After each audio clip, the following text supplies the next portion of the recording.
धन्य है हम और आप कि हम उस युग में जन्मे हैं जब हम देख रहे हैं कि रामलला टेंट से निकलकर सिंहासन पर बैठे। धन्य है उस ध्वज को लहराते देख रहे हैं जिसने 500 साल का घाव हमेशा के लिए भर दिया।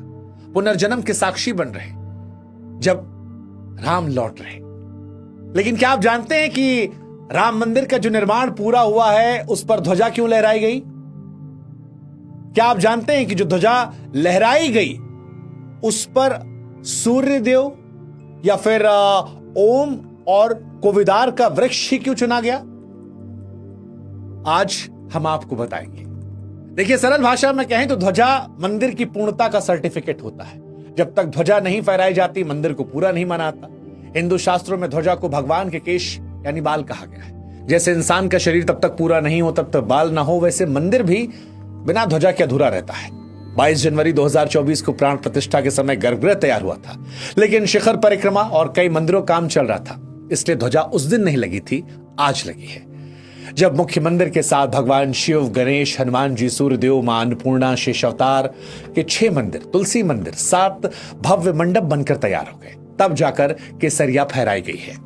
यह संदेश है कि रामलला का महल अब पूरा बनकर तैयार है। अब भगवान पूरे वैभव के साथ विराजमान है। अब सवाल कि ध्वजा कैसी है, सूर्य, ओम, कोविदार वृक्ष क्यों चुना गया, बताते हैं आपको। यह ध्वजा देखते बनती है, केसरिया रंग है, सनातन की जो शान है। बीच में बड़ा सुंदर सूर्य बना है और सूर्य के ठीक मध्य में सोने के अक्षर में ओम लिखा है। नीचे प्राचीन कोविदार वृक्ष का चित्र है। यह 3 परतों वाला बेहद मजबूत कपड़ा है। किनारियों पर सोने की झालर, ऊपर सिल्क का काम और सारे चिन्ह हाथ की बारीक कढ़ाई से बने हैं।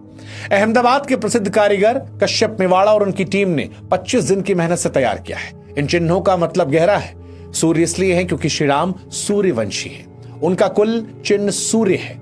ओम इसलिए है क्योंकि सृष्टि की पहली ध्वनि ओम है, सबसे पवित्र मंत्र है। और कोविदार वृक्ष, इसकी कहानी तो बड़ी रोचक है। वाल्मीकि रामायण में अगर आप अयोध्या कांड पढ़ेंगे और हरिवंश पुराण, तो उसमें लिखा है कि प्राचीन काल में कोविदार वृक्ष अयोध्या का राजकीय वृक्ष था। जब भरत चित्रकूट आए थे तो राम को वापस लाने उनके रथ पर जो ध्वज था वो केसरिया था और उसी पर कोविदार का वृक्ष बना था। लक्ष्मण जी ने जब दूर से उसे देखा तो कहा, प्रभु अयोध्या की सेना आई है। मतलब सदियों पहले अयोध्या का राष्ट्र चिन्ह यही पेड़ था। जैसे आज भारत का बरगद, अब उसी प्राचीन गौरव को फिर से जीवित किया गया है। अब सवाल है कि 200 फीट ऊंचे शिखर पर यह ध्वजा कैसे चढ़ी उतरेगी? तो देखिए, इसके लिए कोई मेहनत नहीं करनी पड़ेगी। एक आधुनिक ऑटोमेटिक फ्लैग होस्टिंग सिस्टम रखा है, ठीक वैसे ही जैसे ओलंपिक कॉमनवेल्थ गेम में होता है। एक लीवर घुमाओ, ध्वजा अपने आप ऊपर जाती है, उतारनी हो तो फिर वही लीवर।